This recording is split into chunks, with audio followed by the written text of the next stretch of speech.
Needs को 200 था, fees भी ज्यादा थी, गोइंग अबव 1 बहुत अच्छा है रशिया और जॉर्जिया से। नेपाल कंफर्म कर दिया था क्योंकि नेपाल की आइडिया अभी तक नहीं है किसी को, मुझे भी नहीं थी, बट कि ये पहुंचना चाहिए बाकी स्टूडेंट्स को भी।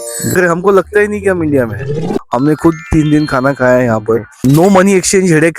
लैंग्वेज का तो मुझे नहीं लगता है कि कुछ इश्यू है, क्योंकि हिंदी सब आराम से बोल जाते हैं। बहुत से वर्ड्स हिंदी है, हमें तो चिंता ही नहीं है, अभी तो लोकल गार्डियन बन गए हैं। नेपाल में एक्चुअली लैंग्वेज बैरियर तो बिल्कुल भी नहीं है, वैसे भी 90% लोग यहाँ पे हिंदी बोलते हैं। As a mother, safety point of view से आपको क्या लग रहा है कि उसका टेंशन नहीं है अभी। ग्रेट, इतनी अच्छी बातें हो गई कि ये वीडियो कब इतना लंबा हो गया मुझे पता भी नहीं चला। अंधेरा भी हो रहा है। हेलो बेटा, अभी मैंने देखा आप लोग इधर ग्राउंड में बैठे हुए थे, है ना, हॉस्टल के बाहर। तो कुछ मैं आप लोगों से जानना चाहूँगा। क्या आपका फर्स्ट डे है? हाँ। ओके, प्लीज थोड़ा सा अपने बारे में बताएं। नमस्कार, मेरा नाम श्रावणी अमर पवार, मैं पुणे महाराष्ट्र से आई हूँ। ओके, और आपका 12th कब कंप्लीट हुआ था? लाइक अपना थोड़ा सा एकेडमिक हमें बताएं, है ना, और अपना नीट के बारे में थोड़ा सा बताएं कि नीट स्कोर वगैरह आपका क्या था। और मैं ये भी जरूर जानना चाहूँगा कि नेपाल का जर्नी आपका कैसा रहा और नेपाल ही चॉइस क्यों रहा। इस पे बीच बीच में जैसा मैं फील करूंगा मैं क्वेश्चन आपसे पुट करूंगा, तो प्लीज थोड़ा सा अपना रिव्यू दें। मेरा स्टेट बोर्ड था 12th स्टैंडर्ड में, मैंने मेरे HSC एग्जामिनेशन 2024 में दिया था and I had an percentile of 85.33% in my 12th boards. और ओके श्रावणी, तो थोड़ा सा मुझे ये बताओ बेटा कि आपका लाइक नीट स्कोर कितना था? मेरा नीट स्कोर 200 था, ये मेरा ड्रॉपिंग ईयर था। और 8th स्टैंडर्ड से ही मुझे MBBS करना था। ओके, 8th क्लास से ही आपने प्लान आउट कर लिया था। Very good. सो मैं स्टबन थी कि मुझे यही करना है, नीट के बाद MBBS ही लेना है। मेरे पास ऑप्शंस बहुत थे, मतलब मैं मेरे पुणे में भी आयुर्वेदा वगैरह के लिए ले सकती थी और एडमिशन हो रहा था। अच्छा, कोई स्पेसिफिक कॉलेज जो आपने पहले से सोच रखा हो कि मुझे इसी में लेना है? महाराष्ट्र में था, बट ड्यू टू क्या नाम था? महाराष्ट्र में बहुत थे वैसे, but due to low score मुझे वहाँ मिल नहीं पाया और फीस भी ज्यादा थी। Means Maharashtra was going above 1 CR। 1 CR, including food, hostel और including food, hostel, everything exclusive, all it was including 1 CR। So मैंने महाराष्ट्र कैंसिल कर दिया था, मैं यूपी ट्राई कर रही थी। यूपी पे भी मैंने फर्स्ट राउंड के लिए अप्लाई किया था, बट फर्स्ट राउंड में मुझे सीट नहीं मिला, सो मैंने फ्री एग्जिट कर दिया था and I was planning to take Ayurveda Bangalore में, क्योंकि महाराष्ट्र में प्रैक्टिस चलती है एलोपैथी की, बट द प्योर प्रैक्टिस नहीं चलती आयुर्वेदा। सो आयुर्वेदा करना है तो फिर प्योर करना था, ऐसे था। सो फिर उसके बाद मुझे नेपाल की आइडिया पता चली, बट फिर वैसे था कि रशिया जॉर्जिया के बारे में तो सुना था, बट नेपाल के बारे में कभी सुना नहीं था। सो उसके बाद फिर मैंने मेरी लकीली एक फ्रेंड है, आई थिंक रशिया जॉर्जिया का लोग उधर ऐड भी काफी करते हैं, राइट? यूट्यूब पे भी काफी वीडियो अवेलेबल है। रशिया जॉर्जिया की बहुत ऐड चलती है, आफ्टर इंडिया ऑप्शन वही चूज करते हैं स्टूडेंट्स, क्योंकि नेपाल की आइडिया अभी तक नहीं है किसी को, मुझे भी नहीं थी, बट जब मैं इधर आई हूँ तो ऐसे लग रहा था कि ये पहुंचना चाहिए बाकी स्टूडेंट्स को भी। सो उसके बाद ये जब पता चला नेपाल का, तो लकीली मेरी कोचिंग की एक फ्रेंड है, वो भी नेपाल में ही एडमिशन ले रही थी, उसका काठमांडू मेडिकल कॉलेज में हुआ है। तो फिर मैंने CMC सजेस्ट मुझे काउंसलर ने किया था, तो मैंने CMC सिलेक्ट किया। एंड देन आई रियलाइज कि रशिया जॉर्जिया जो जाते हैं तो 6 to 7 years जाते हैं, और फूड का प्रॉब्लम है, लैंग्वेज प्रॉब्लम है, कल्चर प्रॉब्लम है। एंड 3rd ईयर के बाद रशियन लैंग्वेज सीखना पड़ता है, लाइसेंस के लिए रशियन लैंग्वेज, फिर इधर आके FMG तो नेपाल में भी देना है। बट पासिंग रेशियो जो नेपाल का है उससे बहुत अच्छा है रशिया और जॉर्जिया से। सो फिर मैंने नेपाल कंफर्म कर दिया था, because Nepal the best point was कि 4.5 years का कोर्स है plus 1 year internship, which is same pattern like India, same India जैसा है। हिंदू कंट्री है और पीपल बहुत अच्छे हैं यहाँ पे, बहुत फ्रेंडली है। अगर आप कुछ भी पूछने जाओ तो वो 4 और अच्छी चीजें बता देते हैं। मतलब सामने मैं थोड़ा सा सॉरी आपको डिस्टर्ब करना चाहूंगा, इंटरप्ट किया मैंने बीच में।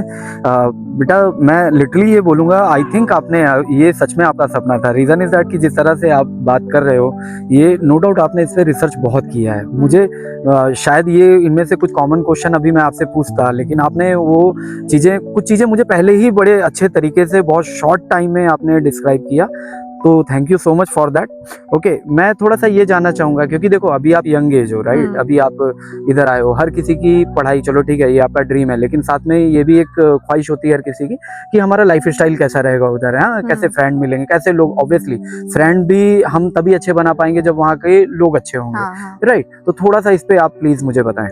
एक्चुअली नेपाल जब कंफर्म किया था और मुझे एमबीबीएस मिल गया तो मैं उस पर ही बहुत सेटिस्फाइड थी कि एमबीबीएस मिल गया, तो मैंने ज़्यादा कुछ सोचा नहीं था कि लाइफस्टाइल और उसके बारे में, because I want to complete my dream. MBBS मिला है वही मेरे लिए बहुत बिग अपॉर्चुनिटी थी, बिकॉज जब यूपी का राउंड हो गया था और मुझे सीट नहीं मिला, आई वॉज वेरी डिसहार्टेंड कि मुझे अभी आयुर्वेदा लेना पड़ेगा, जिसके लिए मैं 8th स्टैंडर्ड से ट्राई कर रही थी, वो नहीं मिल पा रहा है और मुझे आयुर्वेदा लेना है। But luckily my luck was there और मुझे नेपाल का सजेशन दिया on time, on right time, और मैंने ले लिया। सो उसके लिए प्रिपेयर थी, बट यहाँ आके मैं अनएक्सपेक्टेडली बहुत अच्छा मुझे रिजल्ट, मतलब जो मैंने सोचा था कि बाबा लाइफस्टाइल के बारे में नहीं ज़्यादा सोचना है, जैसे मुझे लगा I have to accept and move on, but वैसे एक्सेप्ट करने की ज़रूरत आई नहीं, क्योंकि बहुत अच्छा है environment wise. Nepal is very good, मतलब इन्होंने इनका नेचर इतना कंजर्व करके रखा है, so nature is very beautiful. And secondly, आने जाने का कोई प्रॉब्लम नहीं है। पासपोर्ट नहीं है तो आप वोटर आईडी पे भी आ सकते हो। पासपोर्ट हमें लगता है बिकॉज हम अभी 5.5 ईयर्स रहेंगे तो एक ऑफिशियल डॉक्यूमेंट होना जरूरी है। ट्रैवलिंग का कोई प्रॉब्लम नहीं है, फ्लाइट से जिस काठमांडू टू चितवन आने में थोड़ा फार तकलीफ हो गई, बट अभी नेशनल हाईवेज भी हो रहे हैं, सो कुछ प्रॉब्लम नहीं आएगा। यहाँ के क्लाइमेट तो बहुत अच्छा है चितवन का, और college campus main city Bharatpur से अंदर है, मतलब जो हमारा बेसिक साइंस हेल्थ का डिपार्टमेंट है वो 5-6 किलोमीटर अंदर है। और अंदर है तो ऐसे नहीं है कि हम यहाँ पे लोनली या फिर बहुत ऐसे अकेलापन महसूस करेंगे। हमारे लिए प्ले ग्राउंड इतने अच्छे हैं जिसमें टेनिस कोर्ट वगैरह सब इंक्लूडेड है। ओके श्रावणी, आपने बिल्कुल सही कहा, मैं देख सकता हूँ यहाँ पे, है ना, अभी हर कोई बच्चा एंजॉय भी कर रहा है अपना आराम से, वो दूर बॉयज भी खेल रहे हैं, है ना। और कैंपस तो प्लेग्राउंड तो नो डाउट काफी ज्यादा ब्रॉड है ना। और तो श्रावणी, अब आते हैं यहाँ के लोगों का, थोड़ा सा मैं नेचर जानना चाहूंगा जी, आपका क्या पर्सनल एक्सपीरियंस है? लाइक मैं जिस दिन एडमिशन मतलब काउंसलिंग करने भी जब आई थी दिसंबर मंथ में, तभी मैंने देखा था, मैं तब काठमांडू में थी एक्चुअली, चितवन में नहीं आई थी, बट काठमांडू के भी लोग इतने अच्छे थे कि वो बहुत हेल्पफुल है, मतलब उनका नेचर जो है बहुत हेल्पफुल है। कभी भी अगर कुछ भी पूछो तो ऐसे वो कभी चिढ़ नहीं जाते कि बाबा ये बार बार पूछ रहे हैं कुछ कर रहे हो। They are always ready to help you, कि आप कुछ भी पूछो वो आंसर देने के लिए तैयार है। आप एक चीज पूछो वो आपको बहुत सारी चीजें बता देंगे, और कभी भी कुछ भी जरूरत पड़े वो बता देते हैं। कल मेरा मतलब आज मेरा फर्स्ट डे था, मैं आने के बाद भी यहाँ का स्टाफ और ये इतने कोऑपरेटिव थे, इतने फ्रेंडली थे, मतलब इट्स माय फर्स्ट टाइम कि मैं पेरेंट्स से दूर रहने वाली हूँ, हॉस्टल में फर्स्ट टाइम हूँ, बट इधर आने के बाद ऐसे कुछ फील नहीं हुआ। इसलिए लगा कि अभी न्यू सीएमसी की फैमिली तैयार हो जाएगी हमारी, फ्रेंड्स के साथ, सबके साथ, और बहुत अच्छा एक्सपीरियंस था। मतलब मुझे पहले बहुत चिंता थी कि नेपाल जा रही हूँ, कभी सुना नहीं है इंडियंस मिलेंगे नहीं मिलेंगे, बट इंडियंस भी है, हम महाराष्ट्र से बहुत आए हैं, और इधर आके पता भी चला कि नेपाली जो हमारे फ्रेंड्स अभी आएंगे 20 डेज बाद, जब हमारा एकेडमिक स्टार्ट होगा, तो तब वो भी बहुत फ्रेंडली है, मतलब वो हमारे बीच इतना अच्छे से मिलजुल जाते हैं कि हमें ऐसे लगेगा भी नहीं कि वो नेपाली है, हम इंडियन है। अभी इधर कुछ नेपाली स्टूडेंट से आपकी बात हुई? अभी तक तो नहीं हुई है, क्योंकि Okay. हमारे सब सीनियर्स और उनके एग्जाम शुरू है, तो इस कारण हमारी बात नहीं हुई है अभी तक। ठीक है। श्रावणी, यहाँ पे मेस में आपको खाना कैसा लगा? मेस में खाना बहुत अच्छा है, मतलब ऐसे लगता ही नहीं कि मैं इंडिया से बाहर आई हूँ, क्योंकि देखो अभी पापा मम्मी तो 1-2 दिन खा के निकल जाएंगे, राइट? मेन आपसे पूछना है। मैं ऐड करना चाहूंगा। Okay sure sir, please sir. हाँ, बेसिकली इसका इंटेंशन एज से जो था वो था कि एमबीबीएस करे, जो which is like helping others, और ये उसका ये बीज उसके मन में आया जब उसने महात्मा गांधी जी का जो मिशन था यूएसएम, यूनिवर्सल सॉलिडरिटी मूवमेंट, वो 3 साल वो इंदौर में करती थी। अरे वाह। तो वहां से उसका ये हो गया, she was the best cadet over there, she won the prize also there, तो वहां से इनिशिएट हो गया। लेकिन रशिया जॉर्जी का हमारा पर्सनल एक्सपीरियंस कहते हैं, पर्सनल इन द सेंस की इसकी खुद की 2 फ्रेंड गई है। ओके। लेकिन सर उधर दिक्कत ऐसा होता है कि खाने का बहुत इशू है।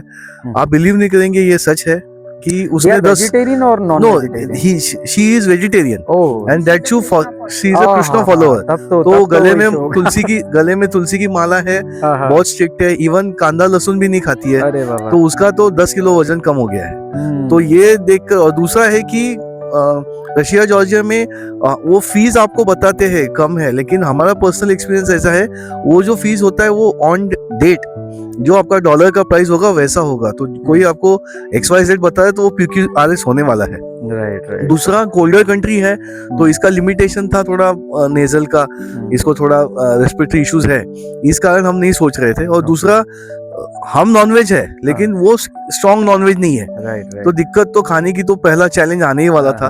दूसरा हमने जो बहुत पैकेज में भी सर आप ये भी देखिए ना, जैसे आई थिंक नेपाल का जो भी ट्रांसपोर्टेशन कॉस्ट है और in comparison to Russia Georgia वो तो बहुत कम है। यानी हम 6 दिन पहले हम आए जी। काठमांडू में, उस वक्त भी हमारा 13,000 में दोनों का टिकट हो गया। ओके वो तभी मैं मानता हूँ, बाय एयर आए, तभी मैं मानता हूँ कि उस वक्त बहुत सीजन था, वेकेशंस क्रिसमस के ऑन थे और ये था, लेकिन हमको कॉस्टली नहीं लग रहा है। दूसरा बेसिकली ये है कि नेपाली कल्चर जो हम देख रहे हैं, हमको लगता ही नहीं कि हम इंडिया में है, क्योंकि खाना जो खा रहे हैं, हम तो लास्ट 7 दिन रहे थे, लास्ट टाइम आए थे, अभी यहाँ तीसरा चौथा दिन है, तो फूड में कोई दिक्कत नहीं है, मसाला नहीं है तो एसिडिटी नहीं होगा। वापस इंडियन फूड है, इंडियन फूड भी आप डिमांड कर सकते हो, कुछ एक्स्ट्रा है तो हमने खुद 3 दिन खाना खाया है यहाँ पर। दूसरा, the mess people are also cooperative, तो नो मनी एक्सचेंज हेडेक, वो ऑल्सो भी बहुत इंपॉर्टेंट मैटर करता है कि no need to carry cash. Pawar साहब, मैं आपसे लैंग्वेज बार्ड के बारे में जानना चाहूंगा। रीजन इज दैट आप तो 2-3 दिन के लिए आए हैं, बच्चे को तो अभी चलो लंबा रहना है, तो 2 मिनट में बच्चे से भी लैंग्वेज पे बात करूंगा, लेकिन पहले मैं आपसे जानना लैंग्वेज का सर, आपका कैसा एक्सपीरियंस मुझे तो लगता है कि लैंग्वेज का तो मुझे नहीं लगता है कि कुछ इश्यू है, क्योंकि हिंदी सब आराम से बोल जाते हैं।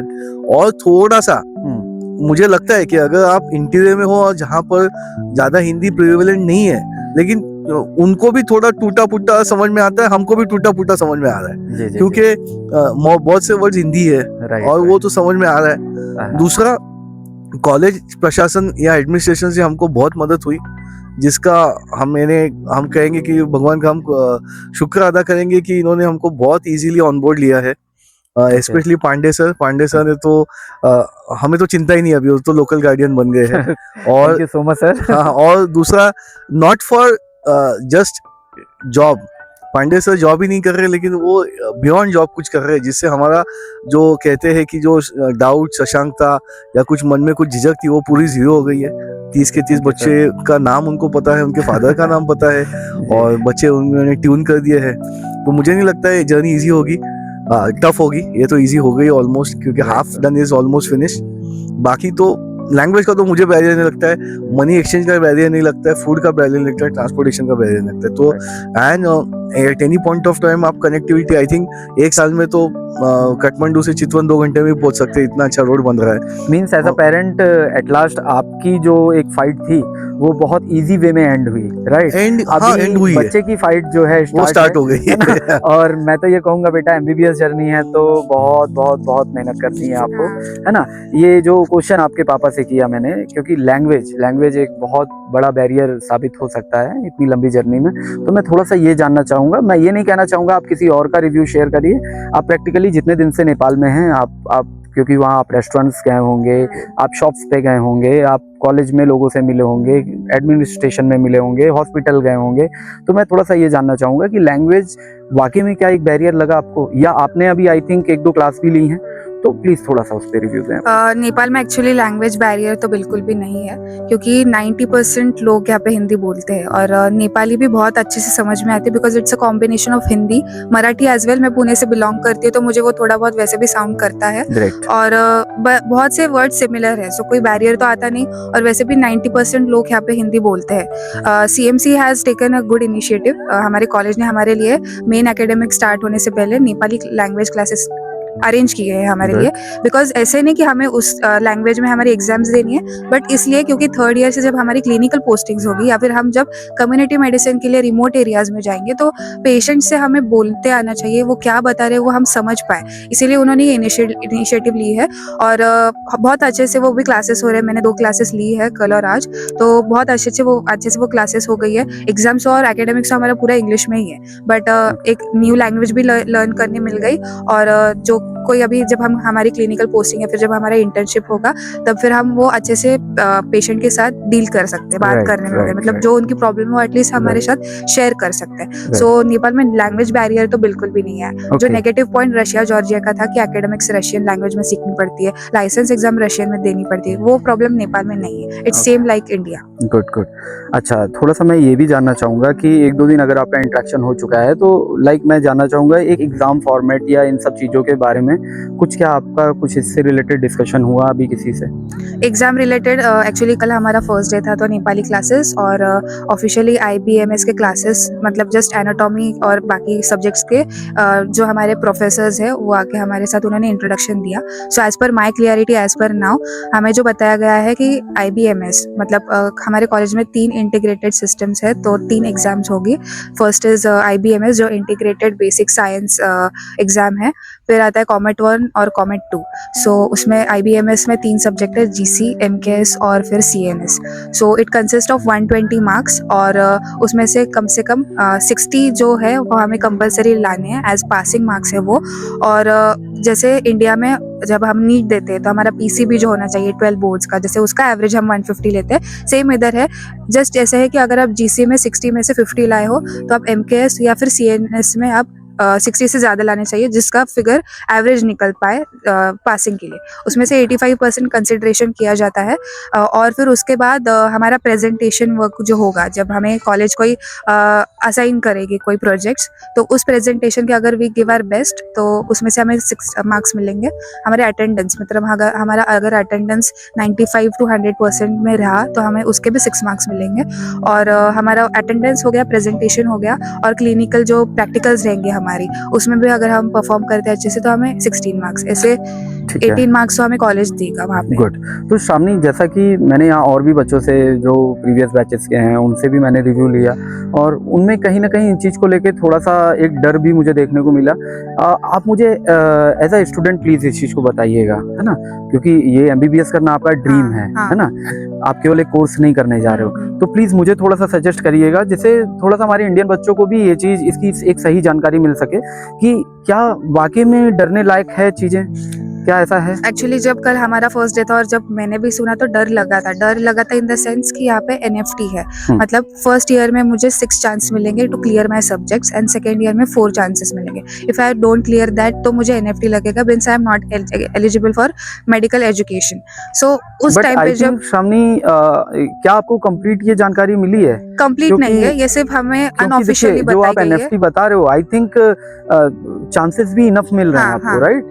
हाँ, एक्चुअली जब ये सुना था तो डर लगा था, बट फिर सोचा मैंने कि अगर TU मतलब त्रिभुवन यूनिवर्सिटी अगर इतना स्ट्रिक्ट बन रही है, ठीक है, फर्स्ट स्टार्टिंग 2 इयर्स हमारे लिए हार्ड वर्क है, बट ये अगर हम अच्छे से कर पाते हैं, अगर हम हमारी नींव भी अच्छे से बना पा रहे हैं, तो आगे 3rd year 4th year 5th year या अपकमिंग हमारी FMG एग्जाम, हमारी PG एग्जाम्स, या फिर किसी इंटरेस्ट और USMLE देना है तो उनके लिए वो बहुत अच्छा पड़ेगा। मतलब ये जो पैटर्न है और जिससे बच्चे डर रहे हैं, इससे डरने की कोई ज़रूरत नहीं है। अगर हम कंसिस्टेंट रहते हैं, हम हमारा हार्डवर्क पूरा देते हैं, डेडिकेशन पूरा देते हैं, तो इट्स लाइक रोज़ का हमारा जो ड्रीम है वही पूरा करना है। मतलब अगर सबसे डिस्ट्रैक्ट ना होते हुए हम हमारा काम अच्छे से कर पाते हैं, जिस चीज़ के लिए हम इधर आए हैं वो करते हैं, तो it is just a game, और वही हमें खेलना है और उससे पार पड़ जाना है। मतलब अगर ये 2 इयर्स अच्छे से कर दिया, स्ट्रगल्स तो सभी फील्ड में है, और MBBS ईजी नहीं है, वो इंडिया में हो या नेपाल में हो। बट प्लस पॉइंट ये है, अगर मैं इस साल मतलब ये 2 साल अच्छे से कर पाती हूँ, सब अच्छे से करती हूँ, अटेम्प्ट्स तो बहुत है, बट यही टारगेट रखना है कि अटेम्प्ट्स नहीं देखने हैं, कितना अटेंडेंस भरना है वो नहीं देखना है, किससे कितने मार्क्स मिलेंगे वो नहीं देखना है, हमारा 100% देना है। इससे कि अगर हम हमारा 100% देते तो चांसेस कितने हैं या मार्क्स कितने मिले उसकी कोई टेंशन रहेगी नहीं, कि हम कंसिस्टेंट रहेंगे तो वो अपने आप हमारे मार्क्स वैसे आते रहेंगे। और ये अगर 2 साल मैंने अच्छे से दे दिए, या फिर कोई भी स्टूडेंट जो डर रहा है उसने अच्छे से दे दिए, तो कोई प्रॉब्लम ही नहीं है। उसके बाद हमारा 3rd ईयर जब क्लिनिकल पोस्टिंग्स हो गया, अगर क्योंकि यही 2 साल नॉलेज अच्छे से ले ली तो प्रैक्टिकल्स बहुत अच्छे होंगे। मतलब जब पेशेंट आएंगे, हमारी जो प्रैक्टिस होगी वो बढ़िया होगी, जिससे कारण आगे हम PG दे रहे हैं, मास्टर्स कर रहे हैं, MD MS whatever it be, और इंडिया में जाके FMG का ये देंगे, 1000 स्टूडेंट्स रहेंगे जो हमें कॉम्पीट करेंगे वहाँ पे। But if we give our dedication here and survive this 2 years, जो हार्ड है इन द सेंस, हार्ड तो सभी इधर है, बट इधर अगर हम हार्ड से क्रॉस करें तो वो उधर इंडिया में जाके हमें इजी पड़ेगा, जो रशिया जॉर्जिया से। इसीलिए नेपाल का पासिंग रेशियो अच्छा है, बिकॉज ये यहाँ पे स्ट्रिक्ट है, और स्ट्रिक्ट होना ही चाहिए, जिससे हमें भी थोड़ा नॉलेज मिल पाए ज़्यादा से ज़्यादा। और जो फर्स्ट 2 इयर्स है, जो हम डिस्ट्रैक्ट ना होते हुए अब स्टडीज़ करेंगे, जिससे कारण हमारा प्रैक्टिकल्स आगे अच्छा हो। ऑब्वियसली शामनी, आपने बहुत अच्छे तरीके से सारी चीज़ें समझाई, और मुझे इतनी उम्मीद भी नहीं थी, है ना। No doubt. और आप लोगों को भी बहुत थैंक्स सर, क्योंकि जो आपका इतना प्यारा बच्चा है ना, डेफिनेटली एज अ मदर तो आपसे भी हम बात करेंगे। और श्रावणी, आप शायद पहले स्टूडेंट मिले जिसने इतनी क्लियरिटी से चीजों को बताया। और नो डाउट देखो, ये वही शख्स ये क्लियरिटी दे सकता है जो अपने ड्रीम को जी रहा हो, है ना। तो thank you so much Shravani, और God bless you, all the best. और ईश्वर करे कि जो भी ड्रीम आपने देखा है कल को आप वर्ल्ड के बेस्ट डॉक्टर्स में गिने जाएं। Thank you so much Shravani. और आप क्योंकि इतने ब्रिलियंट बच्चे की माँ हैं, तो मैं आपसे भी तो 2 शब्द जरूर लेना चाहूंगा। क्योंकि देखिए, कहीं ना कहीं श्रावणी का ही तो सपना नहीं होगा, आप लोगों का भी होगा। और साथ ही साथ सपना तो सर उसने हमको दिखाया है, ग्रेट, और हमने वो पूरा किया है। ग्रेट। तो और एज बीइंग मदर, मैं केवल देखिए आपसे थोड़ा सा सेफ्टी कंसर्न में बात करना चाहूंगा, क्योंकि आप मदर हैं और एक लड़की को इधर अपने छोड़ रही हैं आप, है ना। तो मैं इन शॉर्ट बस ये जानना चाहूंगा कि जो भी आप 1-2 दिन इधर रहे, है ना, ऑब्वियसली आपने कुछ ना कुछ ऑब्जर्व किया होगा, देखा होगा कुछ चीजें, तो केवल एज अ मदर आप बोलिए। बाकी तो मोस्टली चीजें श्रावणी एवं उनके फादर बता ही चुके हैं, है ना। मैं केवल एज अ मदर आपका पॉइंट ऑफ व्यू जानना चाहूंगा कि like as a mother safety point of view से आपको क्या लग रहा है कि हम जब आए ना इधर, तो मुझे लगा कि अरे बहुत ठंड है यहाँ पे, जी। ये रहेगी क्या नहीं। जी जी लेकिन ना 2 दिन में उसको देखा मैंने, तो वो बहुत अच्छे से घुल मिल गई थी, इसीलिए Okay. ना मुझे उसका टेंशन नहीं है अभी। ग्रेट, और सर आपसे मिले हैं तो अभी हमारा टेंशन तो पूरा खत्म हो थैंक गया यू सो मच मैम। ठीक तो है, अभी कर पाएगी सब अच्छे से। Done, हमारा done. वही, मेरा तो वही था कि वो अच्छे से रहेगी क्या जी। नहीं, लेकिन ना वो रह जाएगी पूरा अच्छे से, चलिए और अच्छा ठीक है। करेगी। अभी इतनी अच्छी बातें हो गई कि ये वीडियो कब इतना लंबा हो गया मुझे पता भी नहीं चला, अंधेरा भी हो रहा है ना। तो ठीक है मैम, आपको भी Thank you, sir. मैं कॉन्ग्रेचुलेशंस Thank you, करना thank you. चाहूंगा, और thank you so much Thank ma'am, you, sir. Thank you.